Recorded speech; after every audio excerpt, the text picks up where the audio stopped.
we are again. This is a bit of a first, and it's very good to be here. I'm Miss Hilton, and I'm here with Miss Verici, and we've got Adela and Valentina that have joined us. It's a small group. It's a very new thing. It's very embryonic. It's a little seed that's been planted today, and that's absolutely fine. We had a feminist podcast about a month ago now, and we talked about the kinds of things that we'd like to do if we had the chance to make a sort of radical feminist statement. And I said, I invited the idea that we should have a group of girls and women to chat about things that affect girls and women in Chile. So here we are, and this is the reason that we're here together. So who would like to start with what it means to have this first female podcast going on in school today?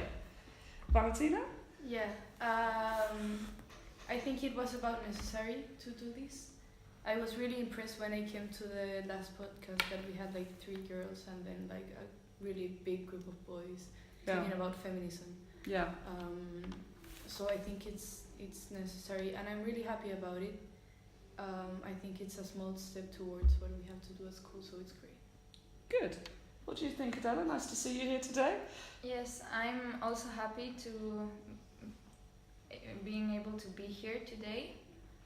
It's kind of strange since sometimes we're not used to doing this kind of stuff, but acknowledging that we're girls and we should, or women, and we should talk about it, it's really good, and sometimes it is okay to leave them out of this discussion. Yeah. What do you think, Ms. Verici? Do you think it's a good thing? Definitely. The first podcast we did was masculinity. Oh, right. Ever. Okay, I didn't know that. So I think it's about time that we do one about feminism. Yeah, because I think it's pretty fair to say that there have been a few concerns about having a female-only podcast. It raised a few eyebrows, and quite a few people have felt that it wasn't the right thing to do. And that was girls as well as boys. Boys were asking could they come as well.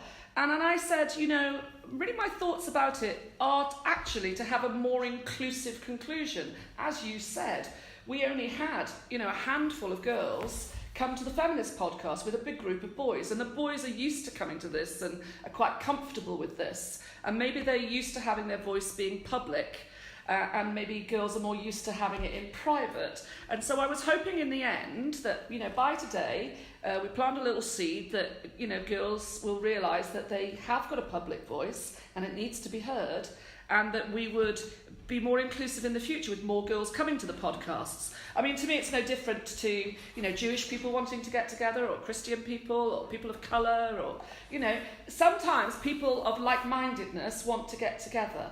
And I think that's a good thing. It doesn't mean that in the future you can't invite boys to come along.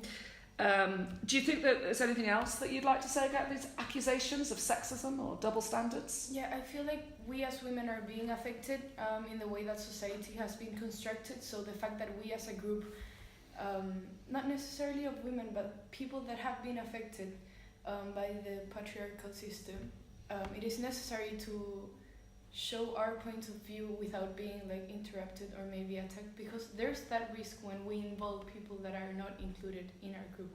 Yeah. There are communities of Jewish people, there are communities of Christians that gather around and talk about that, so why can't we? Absolutely. Yeah. And what would you say then, do you think is important for girls and women? We're going to embrace the aims of feminism here in Chile. What are the things that you think are uppermost in your mind as sort of aims that you'd like to achieve here? Well, I think that we should start by trying, because we have this thought, and we have grown up with this position women have in our society, and it's changing, but since we've been in this position for a long time. How would you describe that position? Because obviously I'm not from Chile, and perhaps I don't understand it properly. How would you describe the sort of traditional, position of women in society in Chile? I wouldn't it's a position, but it's an attitude we have. Right. It's, for example, that we find it all right for the men do the hard stuff, because we've normalized that. Right. And that's how our society has been for a long time. And so being aware that this can change and we can make something about it. It's a hard thing to transition from our previous position, previous attitude. Great, you've explained that well. Thank you. Uh, Valentina? Yeah, in the Chilean society, it's really weird for women because they're expected to like raise kids and do the housework and stuff, but also to be independent and go out and work, and having less and receiving less money for doing the same job, etc., etc. So it's really strange for me because we have so much responsibilities, and we have like this great position, like mothers in Chile are really recognized and are really respected. Yeah. But at the same time, we're diminished and expected to do this with like nothing back, without recognition either. Like, it's really weird. Is there like a division then between public and private with women, like I was mentioning before? Yeah. Like the men are out there in public and the women are, you know, they've got their responsibilities and they're respected, but it's a very private thing. Yeah, family like thing. intimate. It's an intimate situation where they show respect towards women, because the same men that are married to those women that they're like, yeah, my wife is great, then go out and like deny all of that or look or objectify women. It's really strange for me. Like, we're expected to do all of this work and family stuff and In the home? yeah, and then outside too. And Right, so you're expected to earn money too and go out and work? Yeah, and then I'm expected to go to work Right. and come back and like lay down while. So it's not like it was in the past, but it's not like what it might be in the future. It's kind of somewhere between the two. Yeah, basically they're generating super women that are like doing everything, Right. and men are just taking advantage of that and sitting there, and it's really strange. That's interesting. Yeah. What have you found, Ms. Maritza, coming from the States, coming to live in Chile for quite some time now? Have you found, examples that have surprised you, perhaps, of attitudes towards girls and women in Chile, in Chilean society? Have there been any surprises? I think the biggest surprise for me off of what Valentina said is about how women are expected to work and then come home. I 100% agree with that. But what I think shocked me the most, and I think I might be stepping ahead on your chart, but Sure. I've noticed that a lot of women themselves are very machista. Right. Like, the mothers will raise their sons like that. They don't want their sons to do the dishes. They don't want their sons to cook. They don't want them to have to do anything in the house. Right. And so we raise, a lot of times we see that, and then we expect them to be different with us, but yet they don't necessarily know how to. They weren't raised that way. Yeah. So I think that This was is a the big shock to me. normalising that you were talking about. Yes, it's about this thing that that it can happen. It happens to me that I'm sometimes comfortable with this attitude women have in Chile, because it is for some cases it is an advantage. If I want to live comfortably, I just have to be a good mother. It's a twisted way, and I do not agree with it, but it sometimes does look appealing for some women. Is it like an easier life if you just sort of get on with that way of thinking? Yes, but you lose your liberty. Right, you your do. freedom. Mm-hmm. What would you like to say then to this idea of machista women in Chile? What do you think is the best way to move from that position? What about the bringing up of sons? Yeah, well, that's where the Men Are Trash movement came from. Say that again, the men... Men Are Trash movement. Right, educate me about this. I know nothing about this, the Men Yeah. Are Trash movement. It's a hashtag that goes around social media, basically saying why men are trash. It's not necessarily attacking one guy, but the group of men and the concept of being a man, like masculinity and not doing the dishes and expecting women to do Domestic stuff. Yeah. So it's a movement that basically shows all of this and says men are not necessarily bad themselves, but they have been raised in a machista way, so we have to acknowledge that and start doing something about it. And then about machista women, there's a movement that goes against Men Are Trash, that is Not All Men, that is basically taking examples of individuals that are not necessarily as bad as others and saying no, not all men are bad. No. I mean, of course they're right, but of course that doesn't help us when we've got something called male hegemony in society. When you've got male domination in society, unfortunately, it's about the balance, isn't it? It's about the weight of what's going on in society rather than the exceptions to the rule. Of course, there'll be good ones. Go on, Valentina. Yeah, and with the movement of not all men, there's this problem that, at least in this generation, most, not to say all men, have been raised in a very like patriarchal, machista way. So Yeah. even though Men get given more food here. Have you noticed that? I noticed it in the dining room. Yeah. Male teachers get given more food. I want that portion. Yeah, students too. Oh right, really? They grew up in this model, and even though like they may have a good attitude and say like I support women, they do have like internally this machista conception of how they have to be and how they behave and basically how women are. So it's really damaging. Somebody said something at the last podcast that I'd like to discuss. I was very sort of, quietly asked by a young wee lass, as we'd say, from the United Kingdom, that could she be a feminist because she came from a very conservative home, and she felt that she was sort of a girly girl. Was she sort of allowed to be a feminist, being that kind of identity that she had? So what do you think about that? That I think of this like I think of abortion. For example, in the sense that if you're not in favor of abortion, if you get pregnant, don't get an abortion. But the law should be there. Right. So if you want to be a girly girl, you should be that, or you should be able to do that, because there's not a set way of being a feminist. Yes, it's a feminist is the definition of feminism is equality between men and women. That's it. It's very simple, and if you want to stay within your boundaries of femininity, yes, that's all right, because as long as you're not damaging anyone else's freedom or person, it's all right.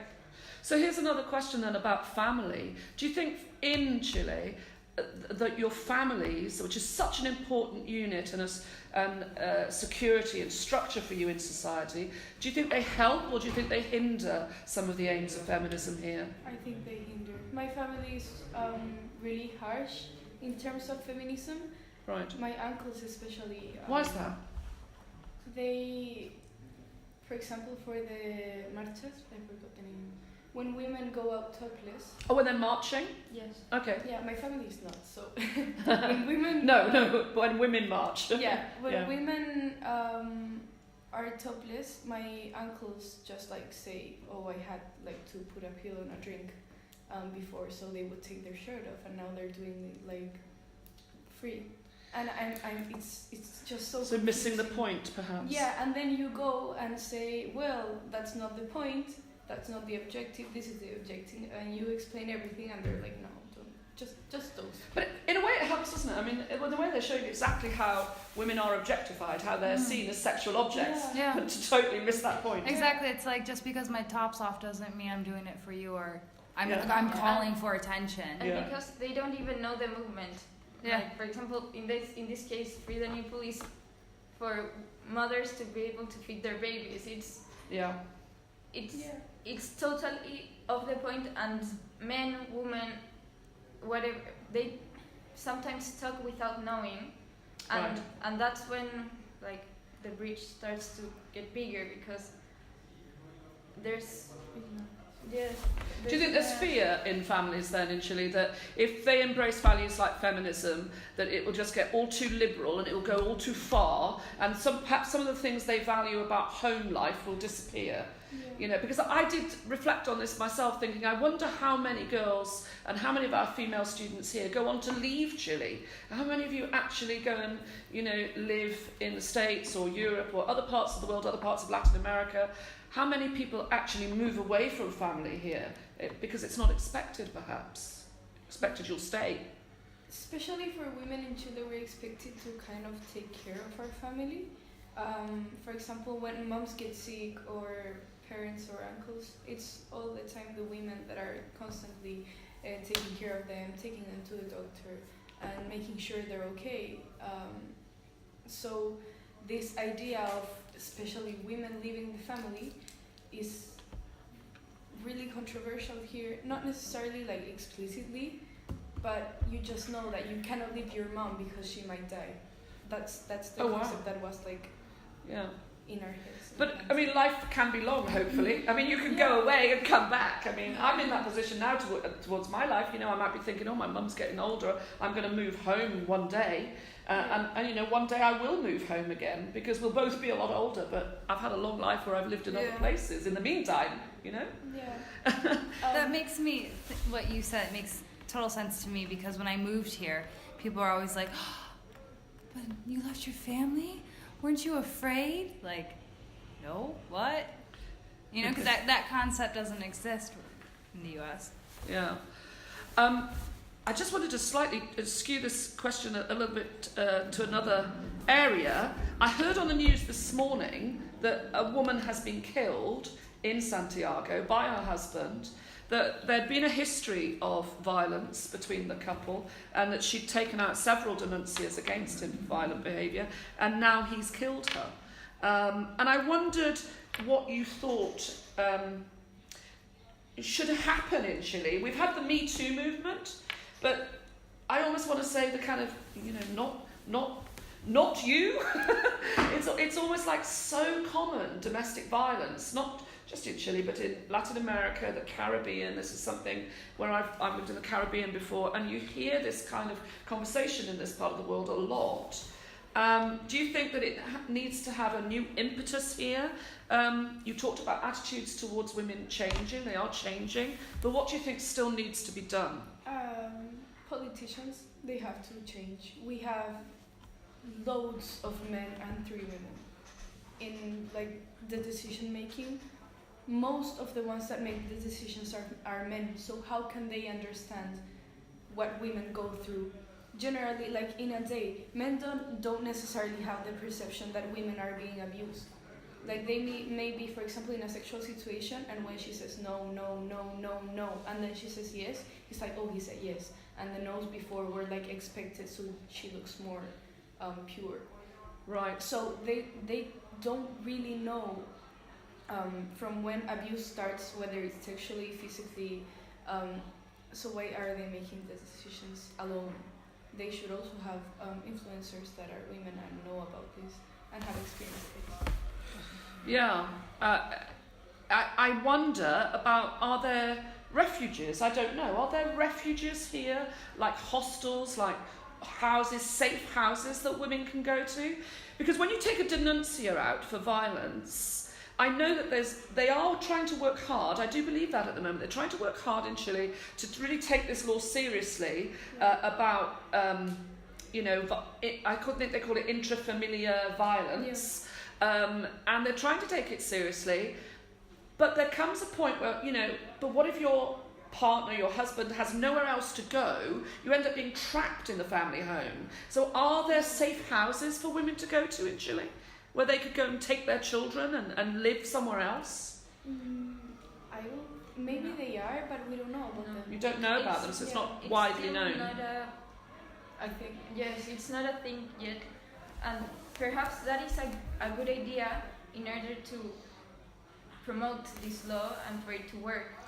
Because that's the thing, women are scared because we have this view that women are staying at home while the man is going out to work. Yeah. And so then the man goes back home and beats the woman, and she wants to escape. But where does she escape to? And with what money? Yeah, with what money? Yeah, because you can have a medida de protección that could prevent the man from coming into the home, but you've got it doesn't work because where is he going to go? And of course, I suspect the family would pressure, well, he should be at home. Yeah. Well, that's his home with his wife. And where does she go? Yeah. And also there's this issue that women are questioned too much. Right. Not believed, you mean? Yeah. Right. men, I feel like they're constantly being protected. Like they really don't want to take them to jail or make problems, because in this kind of cases, it's never enough for the court to say like, okay, we have to take him out. They're always like, okay, we have to do this and we have to implement this and put like things on top to make it seem like it's not that bad. Right. But then in the end, they're not doing anything. In the end, a woman got killed last night. Yes, and also because, as Vale said before, Yeah, she was suffering domestic violence. Yeah, she was. Yeah, it was known that she was suffering. Yeah.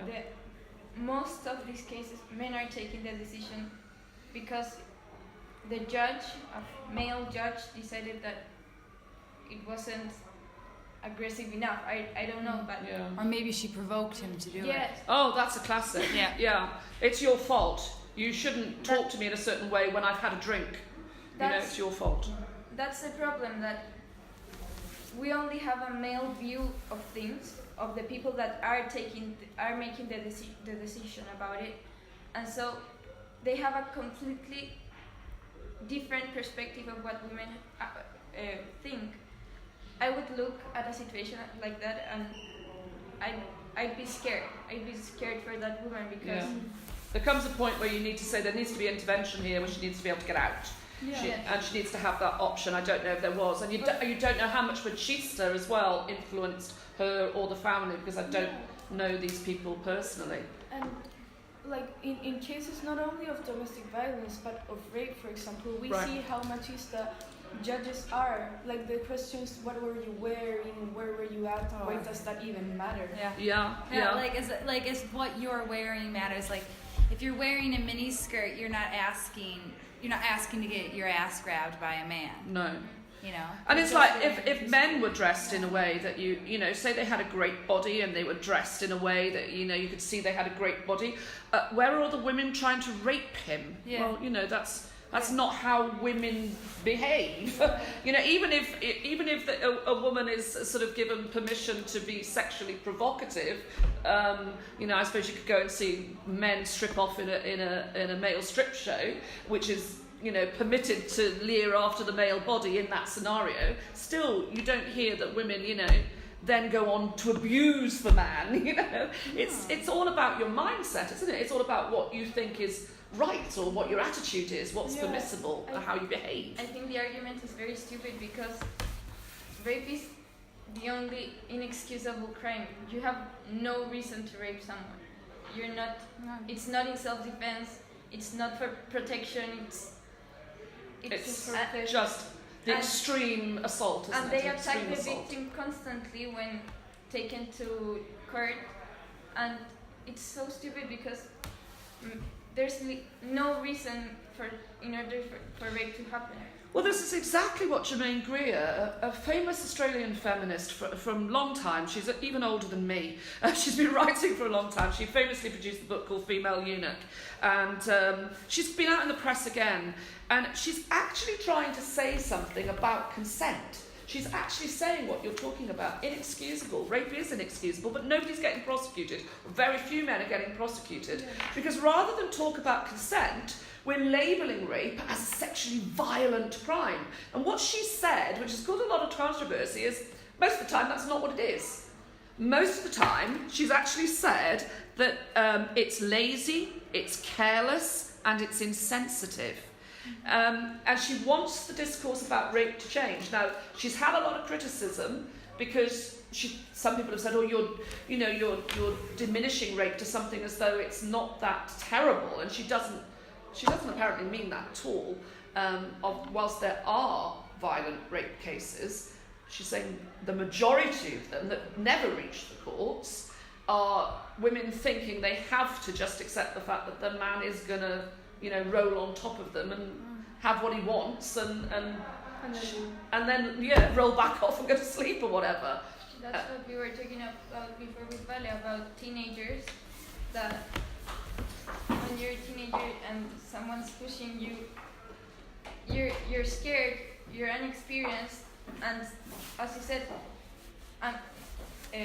sex, it's not sex, it's rape because we don't have consent. It's Yeah. non-consensual sex. That Yeah, doesn't- and that should be the but- the definition of rape. Yes, non-consensual sex is rape. Yeah. By the, it should be that the term And that never makes it non-consensual to court. sex 9 times out of 10. And I feel like as women, at least here in Chile, when we involve in a sexual situation, we start off with the mindset, okay, I have to say yes to this, and not to this. Like we are not allowed to like go with the situation and out of nothing say like, okay, let's stop here, because if you started, you have to go on. So then you have to like, first of all. You mean what's allowed sexually between young people? Is that what you're talking about? No, No, once no. you start, if you start, you gotta go all the way. Is that what you're Yeah. saying? Yes. If you start off having a like sexual encounter, Right. you're kind of expected to go all the way. Like if he asks for more, you like should say yes, because you did this. Why shouldn't you do this? Don't you have bases in Chile? Don't you have bases in the States? Oh yeah. First base, second base, third base, fourth Yeah. base. So yeah, even though we have bases, one is like a bridge to another one until you Right. get to. It's like, how do you assert Get yourself? to- How are young girls empowered to say, So you're basically That's as far as we're going, my friend. You're expected not to have limits. Yeah. Yes. right? But at the same time have them. Ah, Or do not It's- talk about it because you have to stay pure. oh my goodness. So base 1 is out, because if you say yes to base 1, before you know it, it will be expected that you go to base 4. Well, and that's the thing. I like what you said too about like staying pure. Like women are expected to be so holy and a virgin and blah blah blah. Like if we don't educate women on sex and we don't give them a voice, how are they going to protect themselves? How are they going to be educated? How are they going to know anything? You know, like Yeah. oh, it's just crazy. Do we blame the Catholic Church? Is it because they've got the image of the Virgin Mother, which is an impossibility, folks? Is it that we venerate the Virgin in Catholicism and we denigrate the whore, the Mary Magdalene type? But most women are not between those two things. They're neither. They venerate the virgin that is not virgin. Like I'm a Christian, and Mary could have had sex like after. I'm not gonna talk about Jesus because that's another case. But no, why that's the wouldn't Protestant she, argument. Yes, in it her is. whole life after being married, not have sex? Yeah. Why is there this concept of like pure clean women? Well, it's okay, only sex. the Catholics that believe she didn't have sex Yeah. after she had Jesus. It's Yeah. not biblical either. Yeah, They no. just made this construction.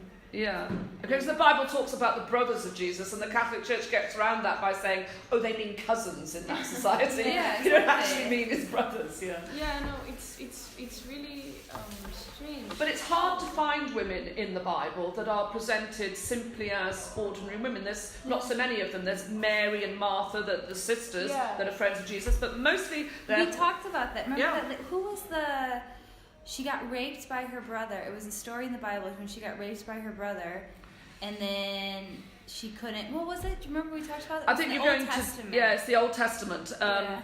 There's the thing, isn't there, where Lot has got his daughters and they come banging on the door, and he says, you can have, we can appease your anger. You can have my daughters. You can take them, and they do.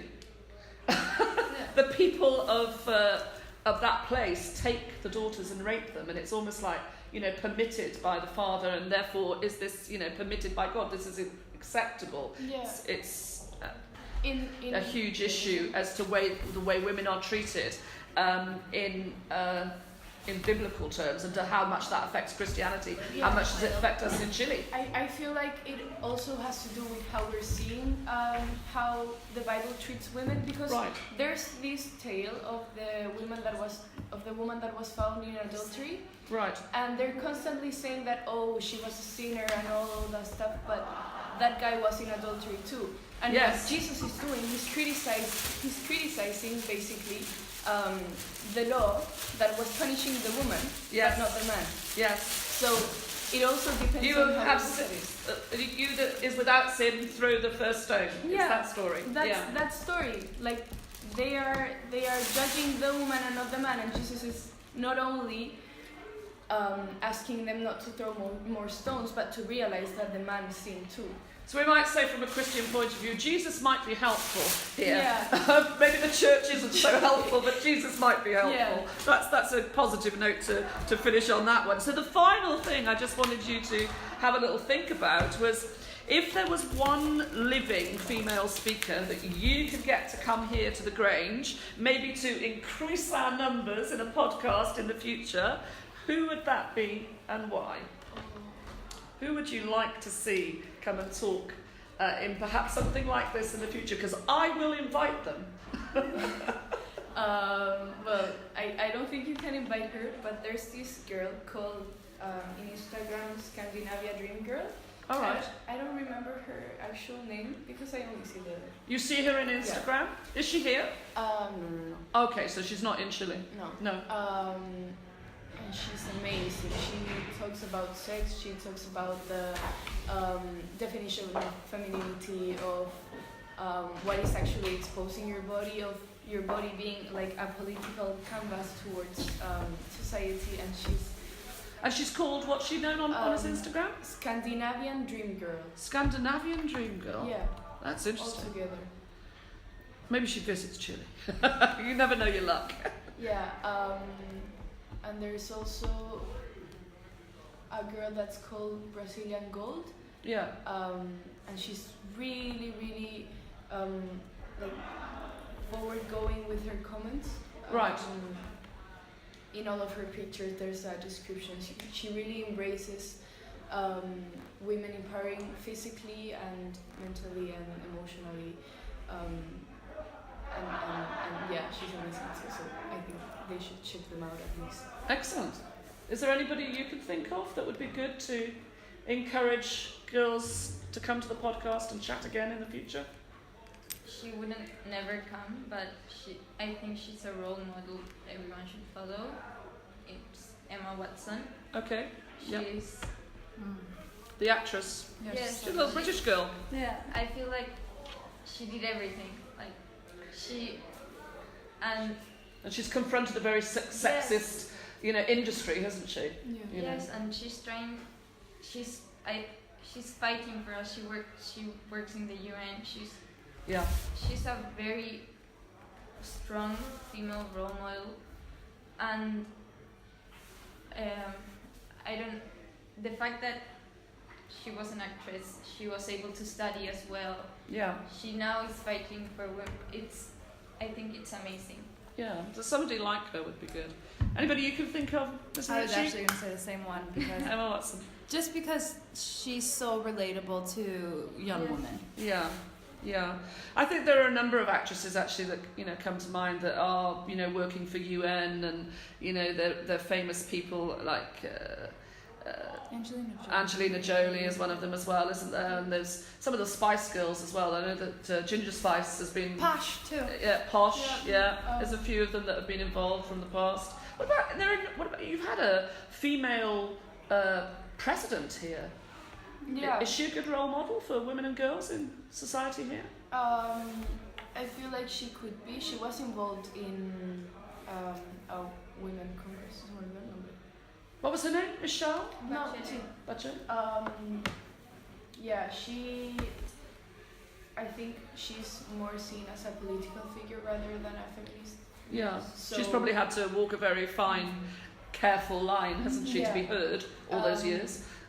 Yeah, and even though what she may say is not something I agree with in terms of politics, I think she's amazing just for the fact that she was able to be a president twice. In Chile, we have the story of presidents are all men, except for.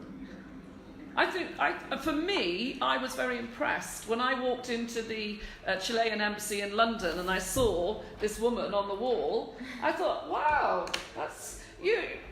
It's not so often that you get women leading a country, and so for her to be there is a great thing.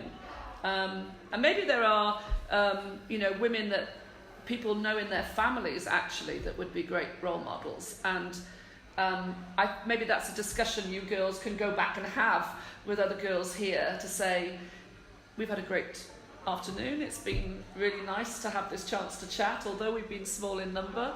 you've really had a chance to put your thoughts and views out there. And in the future, rather than there being 12, 15 men around the table and boys around the table, that I do hope that you can go with something positive from today and encourage this to happen again with more numbers. Yeah. Yes, it's nice to be able to be within a woman. For me, that's my first time. As we said before, women are more like from the inside, intimate, and this is like a comfort zone for many girls that would like to participate in this. I hope so. And it's not about excluding men. No. Like I don't like that perception because it goes around men. Yeah. It's about empowering women. Yes. And on that note, we will finish. Empowering women. Excellent.